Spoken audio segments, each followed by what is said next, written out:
Our rivers and soil are being depleted at a dramatic pace. In the near future, we will not be able to feed our populations and quench their thirst. The simplest and the most effective solution is to increase the tree cover and in turn enrich the soil and replenish water bodies. We need to understand this. There are many perspectives and many angles from which you can look at the ecological degradation or ecological problem as we know it today, climate change and other aspects. But very fundamental and simple way of looking at this is, there is loss of biodiversity and the richness of the soil is being lost. The organic content in the soil is being lost.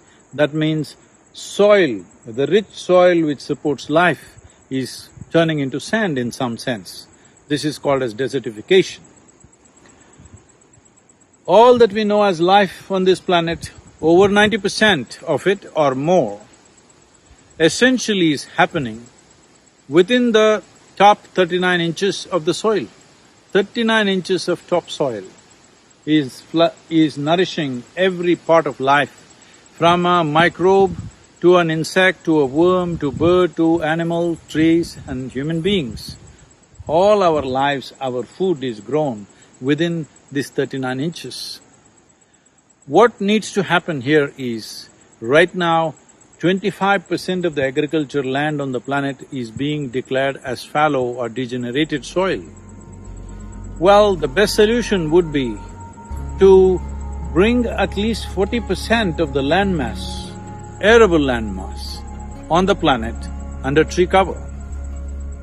If that looks too far, to whatever extent we can, we must do it in the next 10 years. At least all the tropical river basins must have 40% tree cover, only then the rivers will flow.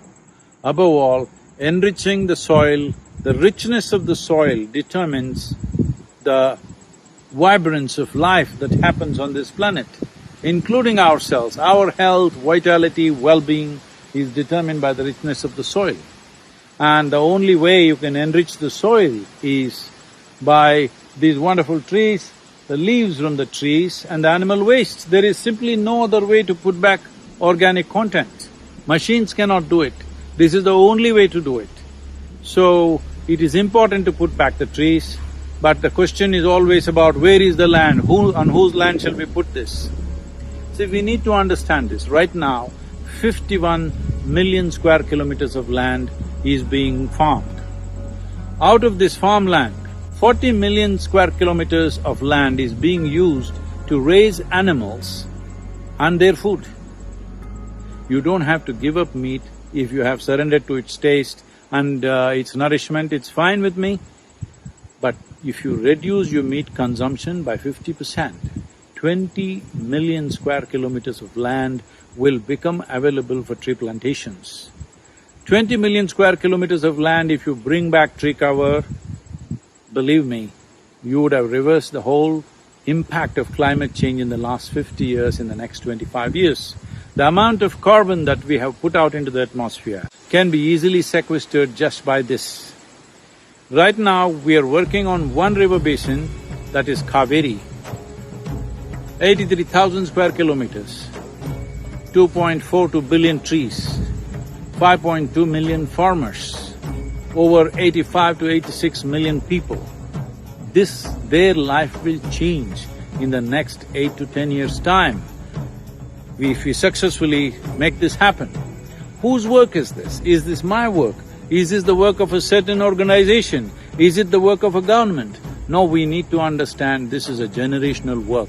Every one of us who are breathing here, who are drinking water, who are consuming food, it is our work.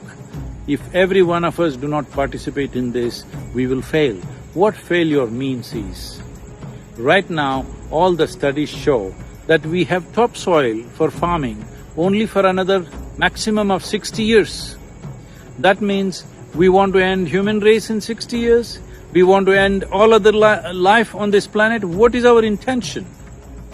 They are saying by the end of 21st century, 50% of the species would have become extinct.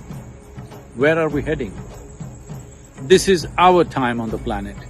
We as a generation of people can make this happen. Well, what you can do and cannot do, you decide. I am not here to tell you what you should do, but every one of us is capable of doing something. Each one of us must contribute to making this happen because this is generational work, this is our responsibility for the future generations and it's our privilege. Right now, we are at a situation where we can change the very way the life on this planet lives just by doing a simple contribution. It has to come on farmlands, it has to become a commercial produce. It is very important for us to understand from now on, timber, wood does not mean forest. If we want to use wood, we must grow it. Exploiting forests in the world, that must become history. There is no possibility anymore to use forest as a source of timber. Forest is not a source of anything. Forest is something which is the source of our life and the source of biodiversity on this planet. It must just stay as it is without any disturbance. If we want to use wood, we must grow it. It must become a farm produce. This is why agroforestry, this is why farm-based agriculture. Economic value of this is tremendous. Farmers will benefit immensely from this process, as we have demonstrated with over 70,000 farmers that their income can go up anywhere between 300 to 800%. In 5 to 7 years, the nourishment value of the food will be enhanced. Above all, soil will be healthy. The strength and enrichment of the soil determines how strong a life we are. Let's make this happen. On this day, which we are celebrating as River Revitalization Day, let us commit ourselves to something on a monthly basis. Commit something, 1 tree, 42 rupees. Everybody can do it, a beggar on the street can do it. So, commit ourselves to something which is for the next 10 to 12 years, we will manifest and see that we are not just about irresponsible damage, we are also a responsible repair for this planet.